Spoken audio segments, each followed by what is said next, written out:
Salut à tous, en plein dans le deuxième numéro axé sur la mangrove. Cette fois-ci, nous allons évoquer le côté réhabilitation de cet écosystème précieux. Messieurs, mesdames, je vous invite à suivre le sommaire de l'émission qui nous conduira directement à l'entretien avec notre guide et en même temps invité.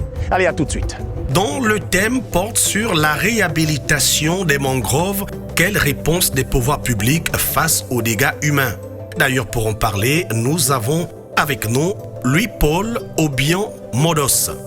Âgé de 34 ans, il est un consultant en communication institutionnelle, entreprise et ONG, en stratégie politique et chroniqueur économique fort de plus de 10 années d'expérience dans les domaines de la communication, du marketing, de la gestion de projets et de l'accompagnement stratégique des organisations.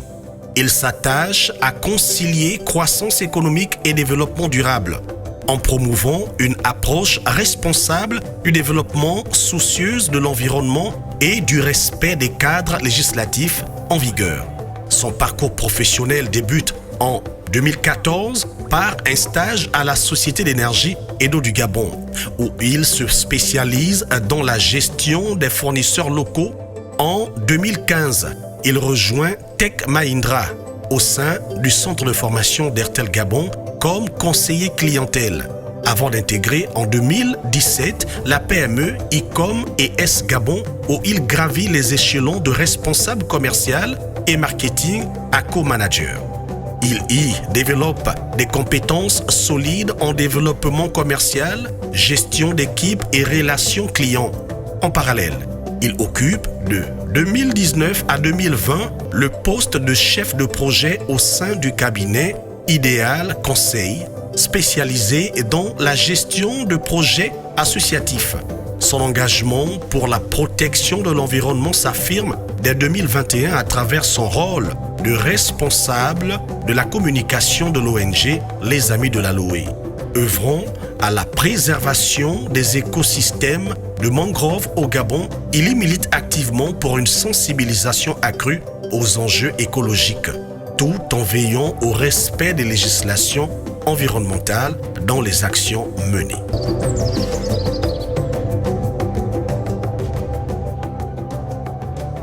Elle filtre les eaux, abrite des milliers d'espèces et protège les littoraux contre l'érosion.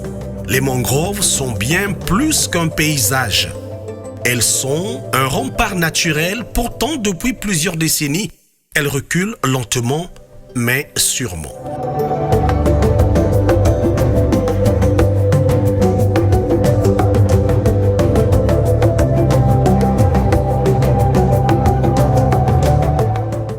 Bon, déjà, il faudrait comprendre que les mangroves sont des écosystèmes précieux.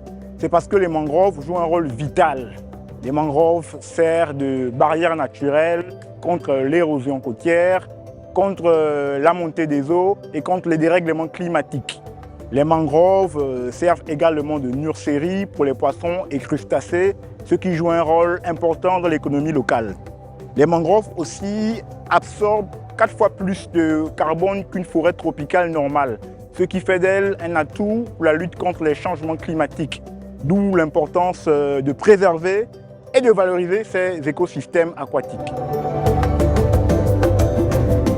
Selon les écologistes, déjà, les côtes doivent être protégées par les mangroves et l'homme, par conséquent, ne doit pas les détruire parce que selon les études, ce sont les mangroves qui protègent le poisson et qui perpétuent d'ailleurs même certaines espèces de poissons. Dans le cas, par exemple, de Barracuda ou toute la zone côtière d'Ovendo, la mangrove est toujours sollicitée à protéger selon les cas de mise en œuvre possible. La mangrove est très important pour la biodiversité au niveau du Gabon parce qu'elle nous produit beaucoup de choses comme par exemple les poissons qui se nourrissent de ça et qui se cachent dans la mangrove. Et vraiment c'est très important de la protéger. Ça fait partie de nos richesses. C'est un type de forêt qu'on retrouve et dans ce type de forêt, on constate que plus de poissons viennent se reproduire. ils viennent se reproduire et ça fait en sorte que voilà, les poissons se multiplient, les populations sont en joie, les populations ont la possibilité de bien se nourrir, de faire le commerce, de vendre et encore de permettre à ce que de nouvelles espèces de poissons et aussi des anciennes espèces de poissons soient toujours protégées au sein de nos fleuves, de notre océan aussi. Pollution, urbanisation illégale, coupe anarchique du bois, les agressions sont multiples. Et si la main de l'homme est souvent à l'origine des dégâts, c'est aussi de lui que viendra ou non la restauration. Bon, les causes de destruction des mangroves au niveau du Gabon sont causées en partie par les ménages d'une part et les industriels d'autre part. Les ménages, il s'agit ici des populations qui viennent s'installer dans les mangroves, ensuite qui détruisent la mangrove et qui exercent des activités illicites dans la mangrove. Par exemple, pour le cas de Libreville, les populations qui détruisent la mangrove, c'est pour des activités de pêche et des activités de fumage de poissons. On a également d'une part les industries qui détruisent la mangrove à travers le déversement des déchets industriels. Donc ces déchets sont déversés dans ces zones humides et ça pollue la mangrove et ça crée une stérilité des sols. Donc on a une partie, la destruction causée par des ménages et l'autre partie, la destruction causée par les industries. À ma connaissance, une seule chose est sûre, c'est que l'homme a toujours besoin de la nature. Mais on peut toujours habiter à côté de la nature, mais ne pas la détruire. Parce que la mangrove, aussi bien qu'elle soit nécessaire pour l'humanité et pour l'environnement, alors l'homme, par conséquent, a besoin de cette mangrove, mais pourvu qu'elle la protège.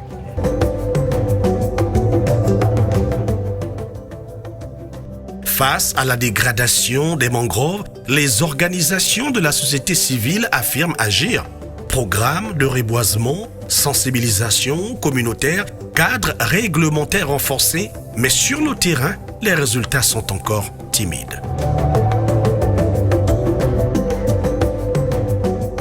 Au niveau du Gabon, il faudrait rappeler que durant ces 2 dernières décennies, on enregistre environ 30% des mangroves qui ont été altérées. Les zones principales sont dans le Grand Libreville et à Port-Gentil, qui sont les zones qui englobent la plus grande part des mangroves. Donc c'est la raison pour laquelle il faudrait vraiment mettre en place des mécanismes d'urgence afin de préserver ces écosystèmes. Vous voyez, on a près de 30% détruits durant ces 2 dernières décennies. S'il n'y a pas ralentissement de cette destruction, on peut aller au-delà de 50 et aller au-delà de 60 et de façon graduelle perdre totalement la mangrove, ce qui sera une grosse conséquence négative pour la survie et la préservation de l'environnement au niveau local.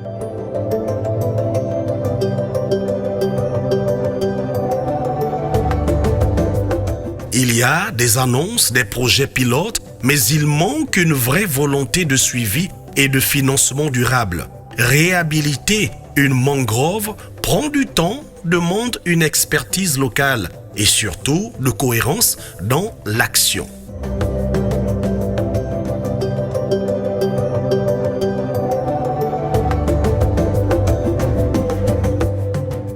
Sur la biodiversité, il faudrait comprendre que si les mangroves sont détruites, ça va entraîner ce qu'on appelle la montée des eaux en cas de forte pluie. Vous pouvez constater dans la zone industrielle de Lumi, lorsqu'il y a de grandes pluies, on enregistre une montée des eaux. Cette montée des eaux est simplement due au fait que les mangroves ont été détruites dans cette zone, parce que les mangroves servent d'absorption à la montée des eaux en cas de forte pluie. En ce qui concerne l'économie locale, par exemple, l'activité de pêche, on enregistre une perte de la biodiversité. Ces dernières années, on remarque la disparition de certaines espèces halieutiques, autant pour moi, telles que les huîtres, qui sont en voie de disparition à cause de la destruction de la mangrove.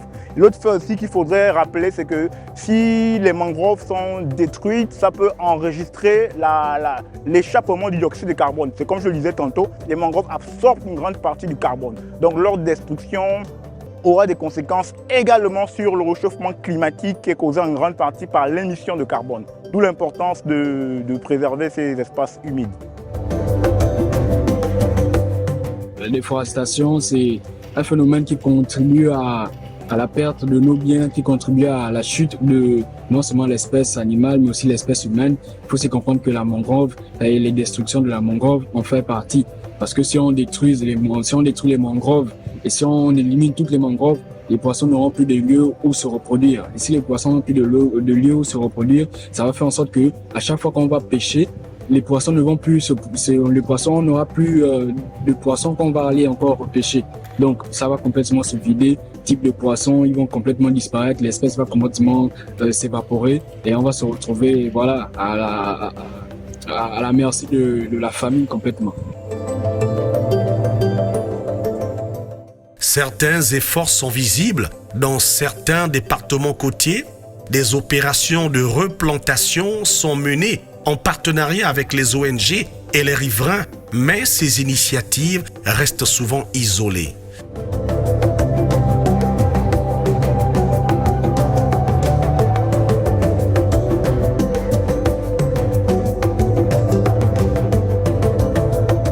Bon, en ce qui concerne les pouvoirs publics, notre ONG, les Amis de l'Aloe, nous avons mené des actions conjointes avec les autorités publiques. Pour ce qui est de la Direction générale de l'environnement, de la protection de la nature, et la Direction générale des écosystèmes aquatiques, notre ONG a mené des activités conjointes avec ces entités.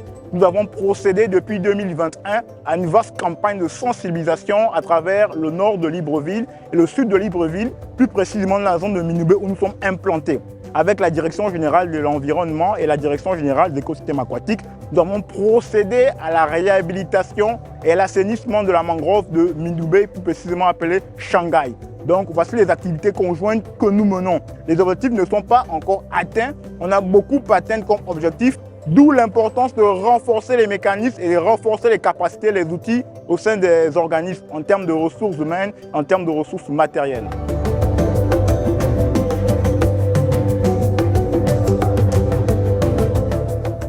Pour que les mangroves retrouvent leur pleine fonction écologique, il faut plus qu'une plantation symbolique. Il faut un engagement de long terme, des moyens, un suivi scientifique et une implication des populations concernées.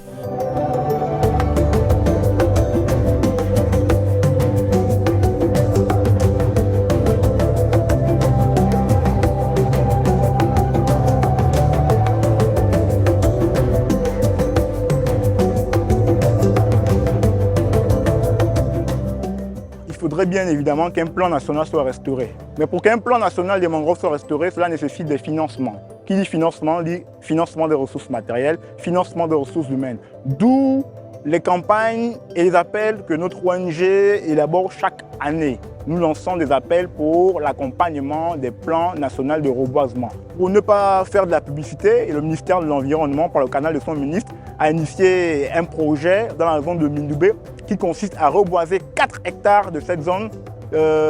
C'est déjà une situation à encourager, mais cela nécessite encore que cela soit renforcé davantage, car la destruction à Libreville, à cause du plan d'urbanisation, est très déjà répandue. D'où l'importance d'injecter et accroître les mécanismes de financement, de sorte à ce que nous, en tant que société civile, de façon conjointe avec les autres organisations, nous pourrions mener des activités qui consistent à reboiser et restaurer toutes les zones en destruction et les zones qui sont en cours de destruction.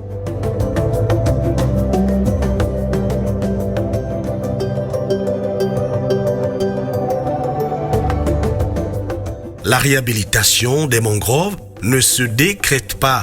Elle se construit, elle exige une vision du courage politique et une véritable concertation, car là où l'homme détruit, c'est aussi avec lui que la nature peut renaître.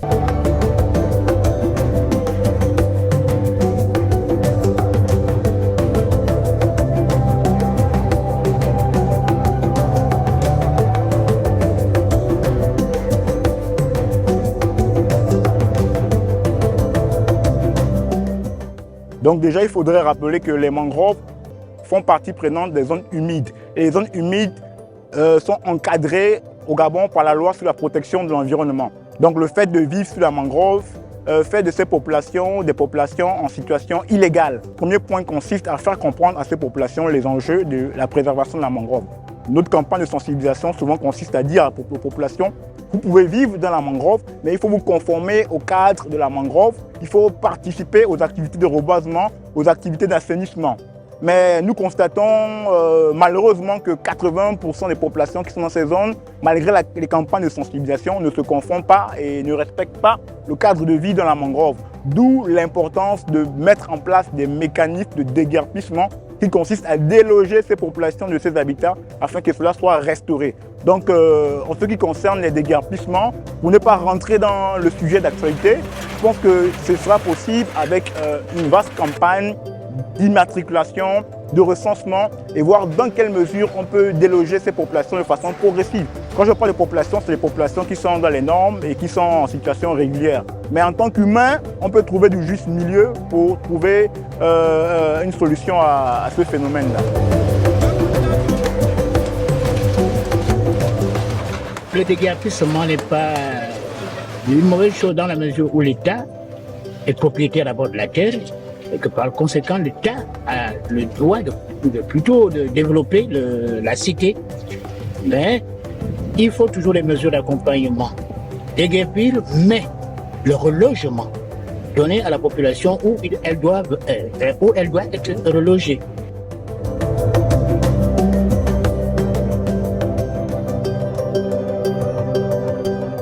L'ONG Les Amis de l'Aloe, nos campagnes de sensibilisation consistent à aller vers les populations, présenter les enjeux de la protection de la mangrove que j'ai décrit tout à l'heure et les inconvénients de cette destruction. Rien qu'à partir de ces deux éléments, les populations doivent prendre conscience de l'enjeu de préserver cet espace et de vivre en conformité avec le cadre. Donc nous, l'ONG Les Amis de l'Aloe, nous avons mené plusieurs campagnes de sensibilisation à travers les quartiers et nous allons même parfois au-delà des quartiers, nous allons dans les établissements scolaires, universitaires et secondaires pour inculquer ces notions à ces élèves étudiants que nous savons parmi eux, il y a des personnes qui ont forcément un parent ou une connaissance qui vit dans la mangrove. Donc nous, à nos niveaux, le travail de sensibilisation a été fait. Peut-être maintenant que c'est au niveau de la réception de ces populations qui refusent d'être partie prenante ou de s'intégrer à cette vaste campagne de sensibilisation et de prise de conscience.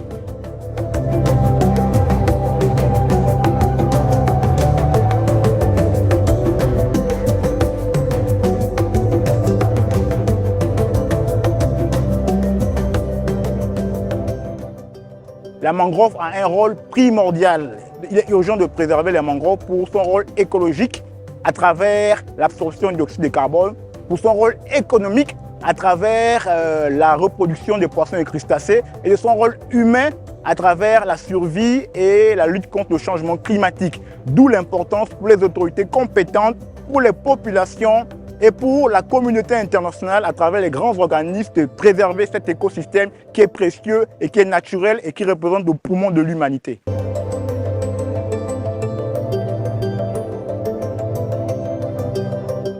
Et voilà, il est plus qu'urgent pour que chacun de nous s'y mette pour la réhabilitation des mangroves.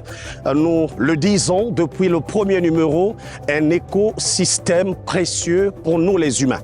Merci de nous avoir suivis. Le prochain rendez-vous, eh bien, c'est sur Gabon Culture, le flambeau de l'identité gabonaise. À très bientôt.